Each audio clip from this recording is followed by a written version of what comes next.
We don't need no more trouble.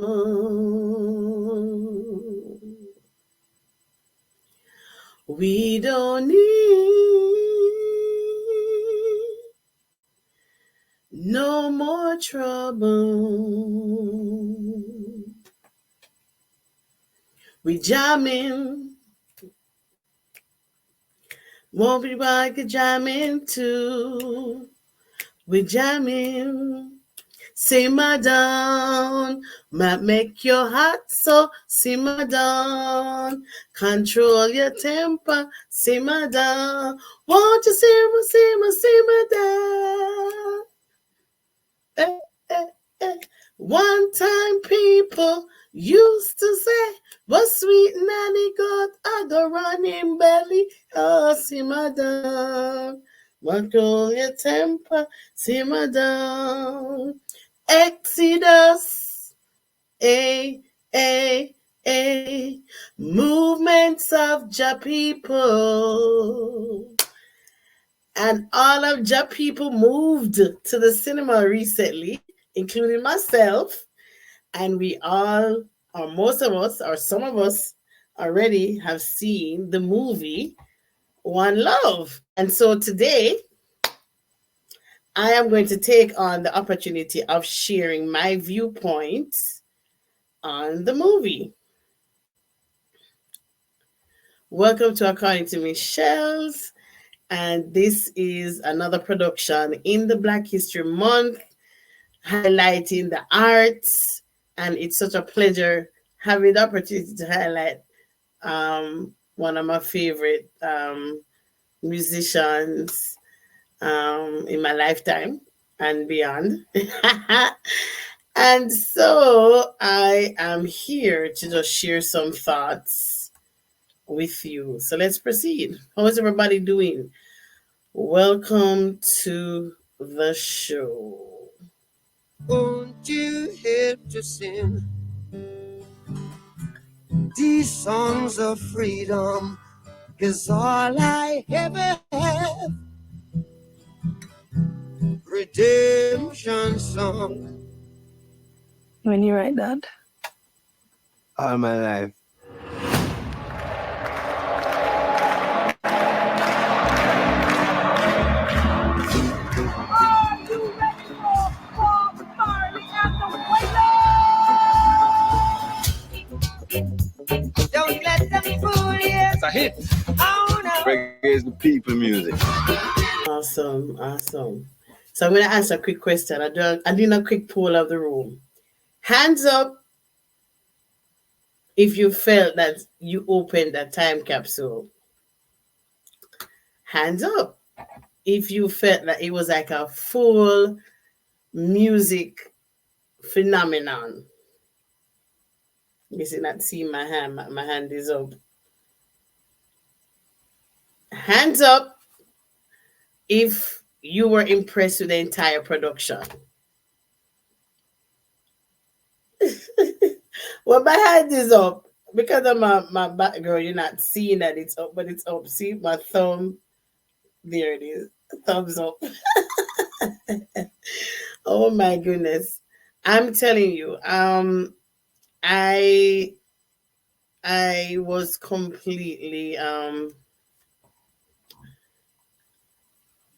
blessed by the experience. So this is my opinion. I felt as if I opened a time capsule and went back in time.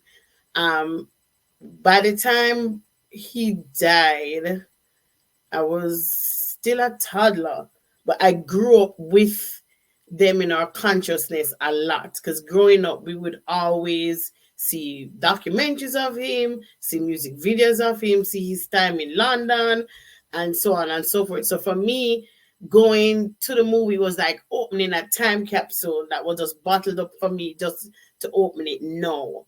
And so just sitting with my nieces and nephews, I felt like, okay, I was able to share with them a part of our history via the big screen. I didn't tell them the story. They were telling us the story. and just cracking open that time capsule was just really, really awesome for me. And I am telling you, I was impressed with the overall effort to keep this authentic as best as they can, based on what the family want to project. Um, a lot of people would want to say, oh, some things weren't highlighted, some things were not highlighted. But when I watch the behind the scenes in terms of the different interviews, especially Ziggy, I feel that he was commissioned as the spokesperson overall for the family. And one of the things he said, they wanted to capture 76 to 78, because that was when a lot of changes happened in Bob's life. And just walking through that, I'm sure it's a lot of things, a lot of stories that could have come out um from his life. But they chose to choose that time period, and I didn't have any qualms with it. I did not have any issues with it. My name is not Marley, so therefore, whatever if the family feels that the justice was made, hey, I'm cool with that, because I felt cool what I saw.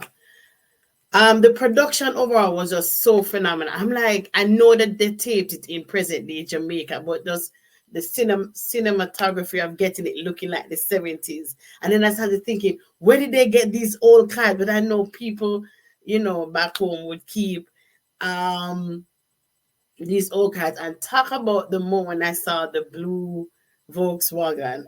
It gave me all kind of warm, bubbly feelings, because I have memory driving in Volkswagens, and how loud it was, how everything jerked, but it was very efficient for a long while. A lot of people held on to those Volkswagens, so just seeing it in the movie just brought back a warm memory for me. A warm memory for me. Um, the main character that portrayed Bob. I know a lot of people had an issue that, okay, they couldn't find a Jamaican. They could I remember seeing somebody saying they couldn't have used any of the Marleys. I guess they didn't want to. It's their choice. However, he said he casted wide and far, and when it was Kingsley's turn, there was something about his performance, and I saw it. There was two times clearly where I'm like, huh? Am I watching Bob, or did they do like a clip of Bob slipped in or whatever? And it was one time when he was playing the football, because I'm thinking, just to get the Bob was no soft person as related to football. Football was like his second love outside of music and his religion and his lifestyle. And I thought one of the time when he was tackling the ball, I'm like, and even when I went back and watched it again, I was still letting. I think his body frame was Bob's. His nuance. There was sometime in the recording scene, I'm like, it's as if I'm looking at Bob, and then there was a scene I'm looking at his face, and I'm thinking, because he has taken on so much of what Bob is. One of his eyes looked like a little sore to me. I don't know if that's an over observation, but he really took the task on, and I think he did a good job. I mean, not to mention Lashana, um, do doing Miss Lynch, doing Rita. I'm like, a lot of times I'm like, she's almost like Rita. And can I just stick up in here? Over the years, I've always revered Rita. I because, okay, I wasn't able to sit down with her and ask questions growing up, but from the outside looking in, I'm like, this woman must have carried a lot in terms of the weight and her strength and her grace, even to the end when she eventually moved, back to Africa and everything, moved to Africa and everything. She maintained such grace And when I saw how Miss Lynch portrayed her, I'm like, everything I thought about her was confirmed. Everything I perceived about her was confirmed by the way she portrayed her. And even just listening to her behind the scene interviews with her encounter with Miss Rita and everything, I'm like, just the strength, just the grace that she was able to portray. And she was even saying she still don't even think she grasped the full thing. But the whole essence of everything that I got out of this movie as it relates to Rita is that she understood her assignment and she was definitely called. And she wanted, I guess, Bob to understand that she was called to serve along with him and to treat her as such, as the show was being portrayed. But and I can understand partnerships like that where it's more than just bringing a family, it's a calling, it's a purpose. So I could relate to something like that. I could definitely relate to something like that.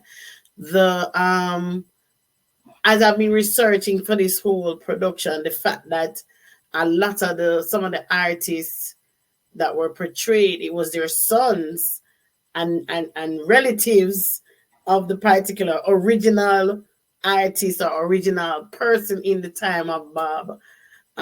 They were the ones that were doing it, and I thought that was just so awesome. The guy in London that they said, "Oh, you have a funny perm." Um, he's the son of the original person that actually played the role, and then I think the drummer is the son of the actual drummer, and then there's a cousin involved. But I'm really trying my best not to make this thing a spoiler alert, but it was just so awesome how they were able to keep the family dream alive. So not only for the Marley family, but for individuals in the show, the family was being able to be kept alive, the family life. I love the fact that they were able to capture scenes that I grew up around. The Bull Bay scene, that's like my backyard. My family's from Bull Bay. So it just I felt so honored. The Bull Bay scene, the river scene, running along the beach. I've walked along that beach so many times. Just I've never been to Strawberry Hill, but I've been up into some of these very hills and mountainscapes that they're able to capture and pull out. And who was excited to see the Air Jamaica? I am telling you, talking about a time capsule, talking about I miss it. I remember recently there was a post talking about um Air Jamaica, and then they show different clips, different views of the changes of its look over there. But that original color, when it in that time was the original orange and yellow. It was just so awesome. It was just so awesome. I remember the fact that we never had the fancy things that came out. The planes stopped and then you had to walk to the building. Oh my goodness. And then the waving gallery. Oh my goodness. Yeah, so as I said, opening the movie, watching the movie was like a time capsule. The production of the music. I actually sat, I was just writing the songs. And even I sat to the very, very end. Everybody left me. I knew it wasn't a Marvel movie, but I wanted to soak it all in, the whole performance. And when I was watching the credits for the song, I learned something that, and every time the song appeared, they have to mention it in the credit. So there were a couple of times there were two songs that were written twice, and I'm like, oh yeah, it's true, it happened twice. And then when I even saw some of this, I was like, did they play that one? I'm like, the way how they intertwined his music, even when he was singing or not singing, and the fact that they used Bob's voice. Bob's voice was the fact that they used Bob's voice, it made me feel as if Bob himself was a part of his interview. And I remember Ziggy saying that. He's like, Ziggy was saying it's Bob, it's about Bob. So we felt we wanted his voice to represent him. And it was just awesome. It was just awesome. I'm happy they did that because I'm not sure how much of a singer the young man is, and I think I would be a little disappointed if he messed up the song. So I'm happy they were able to do that. Um, just even looking at the different transitions of that time, I wanted to take this opportunity right now to just celebrate the fact that the religion of Rastafarianism, the portrayal of a Rasta man on the big screen, and he's not doing something negative like a drug deal or he's stealing or whatever. It was being portrayed in a positive light. That is within itself a monumental achievement, knowing that if you understand the history of Jamaica, Rastafarianism, especially in that time, was looked down on. And I'm not sure, when I sit in there and I was watching, I'm like, I wonder how much of what they're saying these people understand, because they're talking in predominantly patois. Very few people are doing standard English, and the theater I was in had no captions. So I'm like, Lord, I wonder if they're understanding. And one of the time when they pulled over Bob and he was going to take him out, and the policeman stopped him and said, "You don't know who that?" Even though he was reprimanded for even trying to stop Bob, he couldn't help himself and say what him said, right? The derogatory term about Rasta people.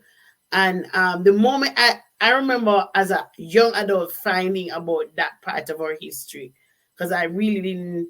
I'm a history major, and I from school, and I don't remember being exposed to that. I was really heartbroken because even though it's not my religion, but it's a religion that I've always had to study in school, and over a period of time, I grew some form of appreciation to their religion, and the expressions of the arts, and their different form of worship.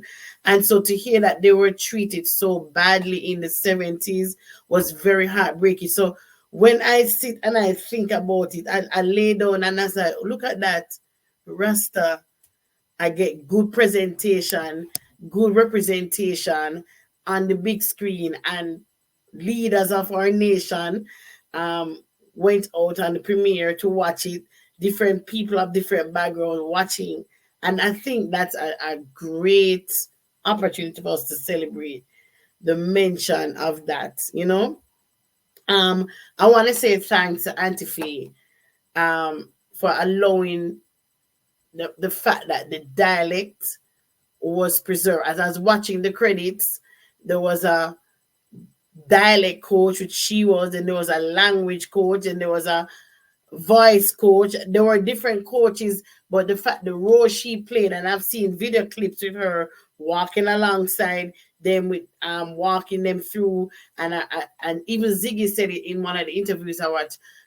He was talking about the fact that if it wasn't coming across right, she was ensuring that it was correct. And I'm like, I'm grateful for her, because she's one of those persons of our foundation who would ensure that certain things was carried out in a particular manner, in a particular way. And I'm truly grateful for her role. For all the persons who were able to guide him, because between the director and Mr. Kingley, he was saying that when they went to Trenchtown, they met people who knew Bob at 14, who knew different things that, maybe even the kids maybe will not know. All these different persons that guide them through the journey. I think I remember seeing that there was a cultural advisor, and it so happened that he ended up passing away before the movie was premiered. And at the end, I saw like about 4 or 5 names that they say in love in memory of. And my sister saying, "Who tell that they did?" I said, "No, man, they normally do that if them pass. It means they had something to do with the production, and they ended up passing before it was finished." And but between watching of the movie, I was watching interviews, and it was mentioned that one of the gentlemen, the one who did the drawing of the Exodus template, he was the one that they used a lot for certain things that was happening in different scenes, because he was with Bob a lot, like right at his elbow, so to speak. So he was one of them that had passed on. I believe he was dubbed the cultural advisor. So rest in peace to all of these wonderful people who contributed to the work of this movie being a success that it is. Um, you can't even begin to say enough of, as I said, the different nuances that was there, the different scenes, the flashbacks. I love the flashbacks, that constant reminder of him running. He was running that cane field with the burning bush. And at first I thought, okay, it must be his daddy running him down, or he was running away from his daddy. Initially I thought he was trying to find his daddy, but then the horseman came behind running him down, and right down to the very end, till he had that revelation that it was Selassie. Um, and he said, "Come on, son, welcome home." And he pulled him up. I'm not sure at what point in his life that revelation came for him, but I like that continuous flashback, and the different flashbacks with his young life. And when he wanted to go to Africa, he said, "We will build it from scratch. We will build it. Just get the space. We will build it." And just seeing his tenacity, seeing his work ethic, his tenacity, his strength, his work ethic. I really appreciated seeing all of that. And I want to say, whenever we have families that, their parents played some role in society, we don't understand how much the family has to give up. So I just want to say thanks to the family for sharing him with us. His songs have always been an inspiration and a help for me. Um, Shout out to preserving so much of the history, the scenes in Jamaica, making sure it was shot there, making sure um his foundational spots were seen. As I said, the bull base scene was really a shout out to my own family heritage. Um and just the studio up at Hope Road. Is it Hope Road? Yeah, Hope Road, I think, right? That's Hope Road. And I've been there already on a tour, and those same bullet holes are there. If you've ever been to the reggae museum, they preserve everything: his garments, his ceremonium, chillum pipe, everything. And the bullet hole is there. And I think on the outside there's a beehive, and there's a story about that beehive. I think that had something to do with that shooting too. And um it was really really a good opportunity, as I kept saying, like opening up a time capsule, allowing you to see behind the scene, like move the curtain so you can see a little bit behind the scenes. Because I said, growing up, um we were always aware of him. We'll watch a lot of the interviews and so on. It was just, even just seeing our political leaders of that day, um it just brought a smile in a weird way to my face, because I haven't seen them in a long while in that frame. Like, because I grew up with looking at them like that, for the most part, that injury, because I don't think they grade that easily. The both of them, Michael and Edward, didn't grade that easily. So for a good part, they had some amount of their hair. Maybe just thinned a little bit, but they had some of their hair. So just seeing them in their elements, and I appreciate whoever they were able to get those clips. I'm sure JIS was a part of that, and all of those archives back home. It was just really nice seeing those clips. It made it feel up to date. And that's for me is just basically a little bit of how I felt about the whole production. But then I have some takeaways. I have some takeaways. Something that I was like, say what now? I don't think I knew this. I was last weekend year old when I found out this. Oh my god. And I think I almost feel a little bit embarrassed. Because I'm thinking, how did I not know this? So I'm gonna tell you what it is. Okay, the first one was I never knew that Rita had gotten shot. I knew he had gotten shot. I knew that some other shootings was taking place in the thing. But when she was in the scene and she was in the car and she saw the gunman running in, and I'm like, okay, she see. And then by the time me and say she see, me see somebody else select. Me say, I'm sorry. I said, I don't think I knew that. I don't think I ever heard that. I can't remember. I can't remember. I don't know. All right. So that's the first one. The second one. I know this is where I'm going to be embarrassed. And maybe you guys just a shame on me. The song Simmer Down. I know it. I have sung it.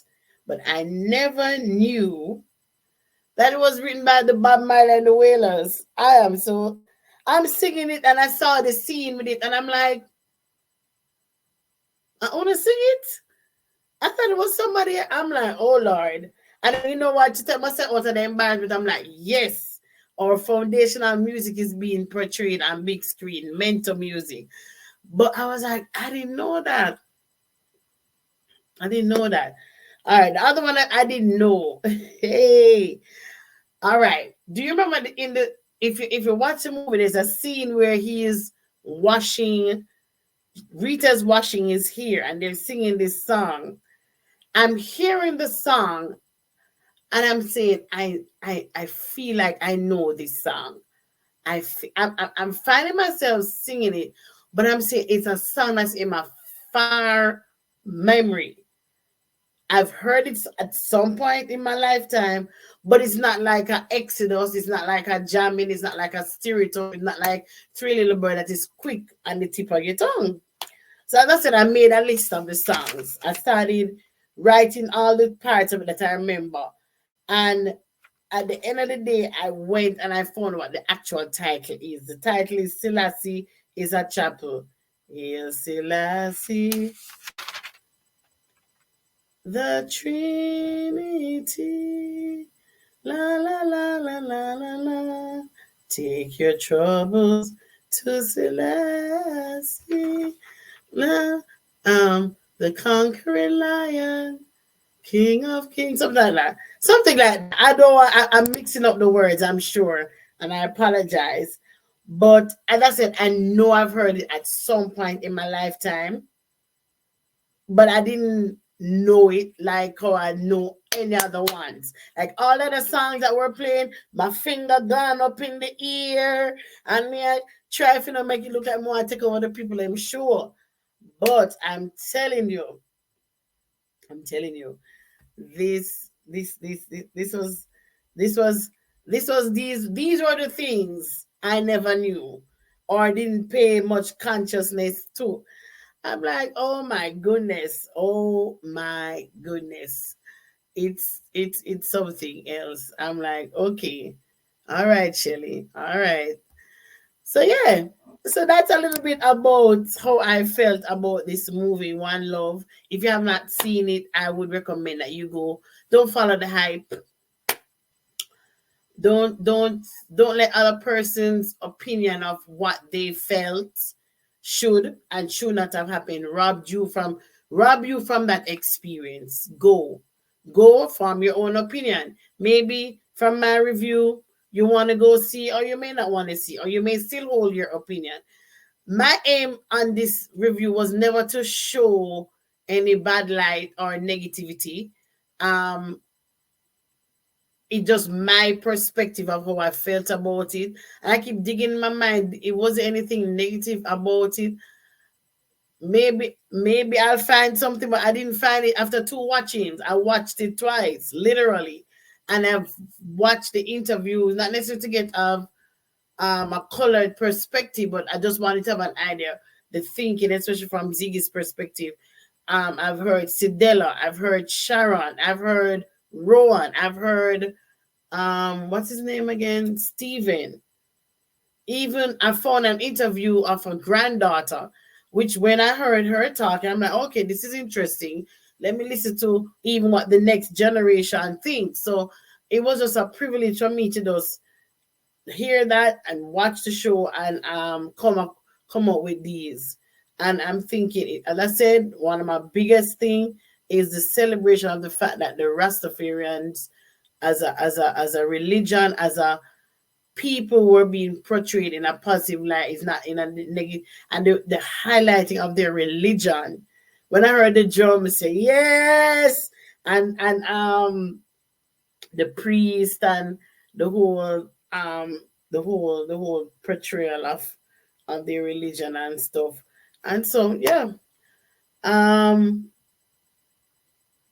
those are my few takeaways from this whole movie. This comes to the end, so to speak, of another production for my Black History Month of Arts. I have one more up my sleeve, so stay tuned for that. Um, my name is Miss Shells. Thank you so much for watching. According to Miss Shells, please take care of yourself. Remember that you are number one, and let's live in love, one hope, one unity, one destiny. Um, I appreciate you watching up to this point. Share this video, like, smash the subscription button, and stay connected with me as I do different videos celebrating life's moments, highlighting people's accomplishments, and just celebrating life through people's perspective.